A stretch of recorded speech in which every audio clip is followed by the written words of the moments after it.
ঝিনাইদহ ২ আসনে জেলা বিএনপির সভাপতি অ্যাডভোকেট এম এ মজিদকে মনোনয়ন না দিলে ভোটকেন্দ্রে না যাওয়ার ঘোষণা দিয়েছেন ঝিনাইদহ ও হরিণাকুণ্ডু এলাকার ৫৭,০০০ সনাতনী ভোটার।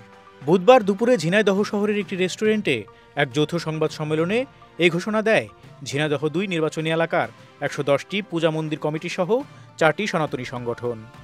সংবাদ সম্মেলনে লিখিত বক্তব্য পাঠ করেন বাংলাদেশ হিন্দু বৌদ্ধ খ্রিস্টান ঐক্য পরিষদের জেলা আহ্বায়ক চন্দন বসু মুক্ত। এতে বলা হয়, গত ৫ই আগস্ট ২০২৪-এর পর থেকে ঝিনাইদহ জেলার সার্বিক পরিস্থিতি অত্যন্ত স্থিতিশীল ও শান্তিপূর্ণ এবং সনাতনী সম্প্রদায় ঝিনাইদহ ২ নির্বাচনী এলাকায় নির্ভয়ে ও নিরাপদে বসবাস করছে। ঝিনাইদহ হরিণাকুণ্ডু নির্বাচনের ৫৭,০০০ সনাতনী সম্প্রদায়ের ভোটারদের পক্ষ থেকে আমরা দৃঢ়ভাবে জননেতা তারেক রহমানের প্রতি আহ্বান জানাচ্ছি, আসন্ন সংসদ নির্বাচনে বাংলাদেশ জাতীয়তাবাদী দল বিএনপির পক্ষ থেকে তরুণ ভোটারদের icon advocate M A মজিদকে Jhenaidah ২ আসনে অবশ্যই মনোনয়ন দিতে হবে। তাকে মনোনয়ন দিলে বিএনপির হেডকোয়ার্টার ও ঘাঁটি হিসেবে পরিচিত গুরুত্বপূর্ণ আসনটি পুনরুদ্ধার হবেই আমরা বলে বিশ্বাস করি। কোনো কারণে অ্যাডভোকেট এম এ মজিদ মনোনয়ন না পেলে আমরা ৫৭,০০০ সনাতনী ভোটার ভোট কেন্দ্র থেকে যাওয়া থেকে বিরত থাকা ছাড়া কোনো উপায় আমাদের থাকবে না। সংবাদ সম্মেলনে উল্লেখ করা হয়, বিএনপি একটি বৃহৎ ও জনসম্পৃক্ত রাজনৈতিক দল।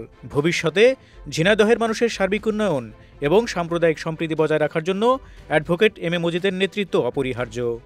পাশে ভ্যানগার্ড হিসেবে কাজ করে যাচ্ছে সেই নেতা আমাদের, সেই প্রিয় নেতা আমাদের জেলা বিএনপি সভাপতি অ্যাডভোকেট এম এ মজিদ ভাই।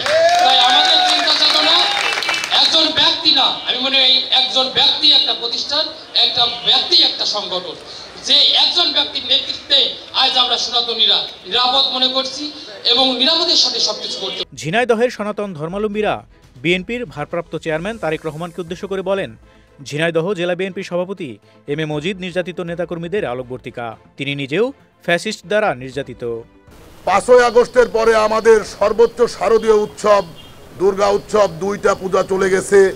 আমরা নির্বিঘ্নে পূজা করেছি এবং ঝিনাইদহে আমরা ব্যবসা বাণিজ্য বুক ফুলিয়ে করতে পারি। কোনো চাঁদাবাজি, ছিনতাই, কোনো নৈরাজ্য আমাদের ঝিনাইদহে নাই। এর একমাত্র কাণ্ডারি অ্যাডভোকেট এম এ মজিদের নির্দেশে ঝিনাইদহে আজও এমন কিছু ঘটেনি। নানা হয়রানি আর নির্যাতন সত্ত্বেও নিজ দলের নেতাকর্মী ও সনাতনীদের পরম মমতা দিয়ে আগলে রেখেছেন এম এ মজিদ। তার এই অবদান অস্বীকার করেন না সনাতনীরা। ফলে এম এ মজিদকে মনোনয়ন না দিলে ঝিনাইদহ ও হরিণাকুণ্ডু এলাকার ৫৭,০০০ সনাতনী সম্প্রদায়ের ভোটার ভোটকেন্দ্রে যাওয়া থেকে বিরত থাকবেন বলে ঘোষণা দেন। সিদ্ধান্ত নিয়েছি যে আমরা এই ভোট কেন্দ্রে যাব না। আমাদের যে সুরক্ষা দেবে, আমাদের মন্দিরের যে সুরক্ষা দেবে, আমাদের পরিবারের যারা যে সুরক্ষা দেবে, আমরা তো তারই চাবো। আমরা অন্য কোনো প্রার্থী চিনি না, আমরা অন্য কোনো প্রার্থীর কাছে আমরা যেতে পারবো না। তার বাসায় আমাদের এখানে সকল সনাতনী সম্প্রদায় আছে। আমরা সকাল ৬টার থেকে শুরু করে রাত ১২টা-১টা পর্যন্ত তাকে ফোন দিলে সে ফোন রিসিভ করে। ফারুক শিমুল, ঢাকা এক্সপ্রেস।